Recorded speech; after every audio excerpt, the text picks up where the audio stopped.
Hello and welcome back to simple chart analysis. तो आपको पता होगा गुजरात में स्टेट इलेक्शंस हो रही हैं और सेकेंड फेज़ मंडे को है और थर्सडे जो निफ्टी और बैंक निफ्टी का वीकली एक्सपायरी होता है उस दिन रिजल्ट्स आने वाला है। तो ऐसे न्यूज़ मौके पे ना आपको बहुत तैयार होकर रहना है, क्योंकि एक अच्छा अपॉर्चुनिटी भी वो प्रोवाइड करता है जिसके साथ रिस्क भी एसोसिएटेड होता है, लेकिन अगर आप सही पकड़े तो आपको एक अच्छा सा अपॉर्चुनिटी मिल सकता है।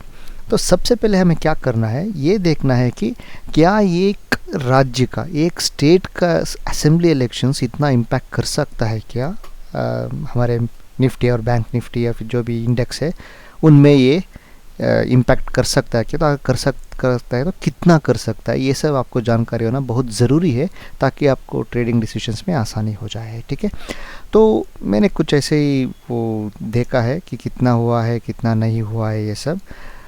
तो लास्ट टाइम 2017 में गुजरात का इलेक्शंस हुआ था और 9 दिसंबर और 14 दिसंबर दो फेज़ में हुए थे, जैसे इस बार हो रहा है दो फेज़ में, और 18 दिसंबर को रिजल्ट्स आया था। ठीक है, तो हम क्या करते हैं, फटाफट हमारे निफ्टी को जाके देखते हैं कि 18 दिसंबर को कैसे रिएक्ट किया था।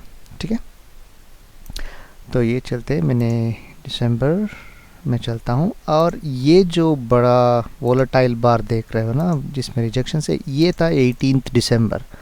अगर आप हाई और लो दोनों चेक करेंगे तो अराउंड 3.5% मूव किया था उस दिन। ठीक है, वो काफ़ी बड़ा है वैसे ही निफ्टी के लिए 375-400 पॉइंट्स मूव करना। ठीक है, ये आपको पता चल गया कि इम्पैक्ट ज़रूर होता है और बड़े अच्छे तरीके से होता है, ऐसा नहीं कि छोटा सा इम्पैक्ट रहेगा, काफ़ी वोलेटाइल हो जाता है उस दिन। ठीक है, 18 दिसंबर को ऐसे हुआ था। और उसके साथ साथ हम एक और काम करते हैं, हम बैंक निफ्टी का भी देखते हैं।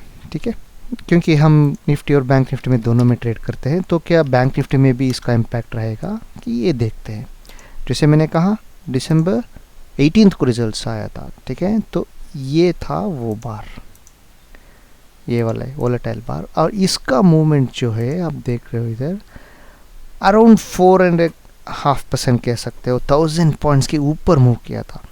ये इस बार क्यों इतना इंटरेस्टिंग है और क्यों इसका एक अलग ही वीडियो बना रहा हूँ, ये रीज़न इसलिए क्योंकि ये एक्सपायरी डे के दिन आ रहा है, जिसका प्रीमियम आपको पता है ये काफ़ी कुछ चला गया होगा, लेकिन सिर्फ इसकी वजह से थोड़ा प्रीमियम थोड़ा बड़ा होगा। लेकिन अगर आप सही पकड़ेंगे तो एक बहुत ही अच्छा मूव मिल सकता है, क्योंकि 1000 पॉइंट्स कुछ कम नहीं होता है। ठीक है ना, तो बहुत फास्ट मूवमेंट्स आता है और उस दिन के लिए आप बाइंग का देखना, गलती से भी सेल मत करना ऑप्शंस को। ठीक है, गलती से भी, क्योंकि बहुत नुकसान पहुंचा सकता है। इवन दो आप एंड में प्रॉफिटेबल हो सकते होते, लेकिन बीच में उस वोलेटिलिटी में ना आपको पेशेंटली वेट करना बहुत मुश्किल हो सकता है। इसलिए बाइंग हमेशा अच्छा रहता है इस टाइप की वोलेटाइल मार्केट में। ठीक है ना, तो थर्सडे के दिन, एक्सपायरी के दिन याद रखना और तैयार रहना बेसिकली कि आप ऑप्शन बाइंग कर रहे हो, तो स्पेशली उस पर ध्यान रखना और अच्छा मूवमेंट मिल जाएगा तो बहुत क्विक प्रॉफिट्स आ सकता है,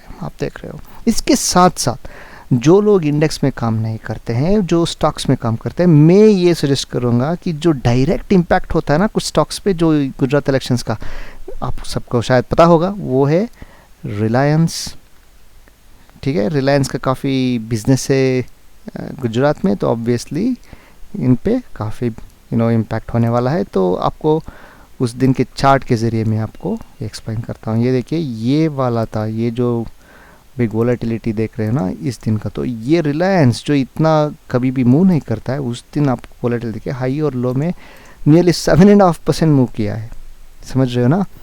तो अगर आपको वोलेटाइल मार्केट चाहिए और क्विक रिटर्न्स चाहिए या फिर ऐसा कुछ चाहिए तो ये स्टॉक ज़रूर देखिए। इसके साथ साथ अनदर वन अदानी।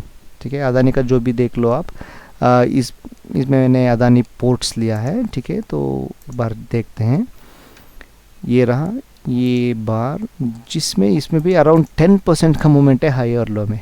ठीक है, तो आप समझ रहे हो ना, काफ़ी वोलेटाइल है। उस दिन आप तैयार रहिए, एक्सपायरी डे, लेकिन स्टॉक्स को तो एक्सपायरी डे नहीं है वो, फिर भी अगर आप स्टॉक्स में ट्रेड करते हो तो ये सब जानकर रख सकते हो, और कुछ स्ट्रैडल्स ट्रायंगल्स वगैरह करना है तो वो कर सकते हो।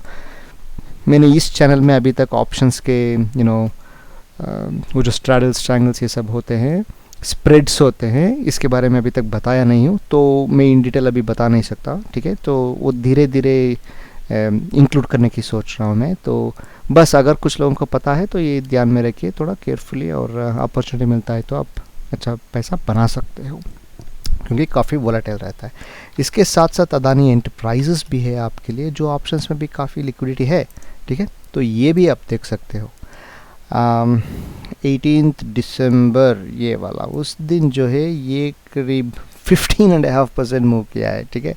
तो समझ रहे हैं ना गुजरात स्टेट, एक स्टेट का इम्पैक्ट कितना होता है पूरे हमारे नेशनल स्टॉक एक्सचेंज में, ठीक है, क्योंकि वो काफ़ी इम्पॉर्टेंट स्टेट भी है, इसीलिए इतना इम्पैक्ट देखने को मिल सकता है आपको, ठीक है। ये याद रखिए और केयरफुली ट्रेड कीजिए। और लास्ट टाइम जो है गुजरात ने एक्चुअली बीजेपी ने, वो इनकम्बेंट था, वो विन किए हैं, लेकिन उनका सीट्स थोड़ा कम हुए थे, फिर भी वो जीत गए सिंपल मेजॉरिटी से, और मार्केट ओवरऑल जो है पॉजिटिव सेंटीमेंट में क्लोज हुआ है। तो इसमें दो चीज़ें देखना ज़रूरी होता है। एक तो है अगर लास्ट टाइम से भी कम सीट्स आती हैं बीजेपी को, तो वो नेगेटिव न्यूज़ माना जाएगा, उससे वोलेटिलिटी और बढ़ जाएगा। अगर सिंपल मेजॉरिटी मिल भी जाएगा ना तो ओवरऑल पॉजिटिव ही रहेगा, इस तरह का रफली आप कह सकते हो, क्योंकि इसे बीजेपी मेजॉरिटी में आके अपना गवर्नमेंट फॉर्म करता है तो अच्छा ही होगा इन सब स्टॉक्स के लिए और इंडेक्स के लिए भी। गलती से भी अगर कुछ भी कह नहीं सकते, क्योंकि ये भी आप जो है वो भी काफ़ी कंप्यूटर बन रहा है, तो कुछ कह नहीं सकते। अगर गलती से बीजेपी लूज़ कर देता है अपना पोजीशन, तो मार्केट के लिए वो नेगेटिव हो सकता है, ठीक है। I hope you like this video guys. ये एक इम्पॉर्टेंट न्यूज़ इवेंट था, इसलिए मैंने एक अलग सा वीडियो बना दिया। एंड अगर पसंद आए तो लाइक, शेयर एंड सब्सक्राइब कीजिए। Thank you.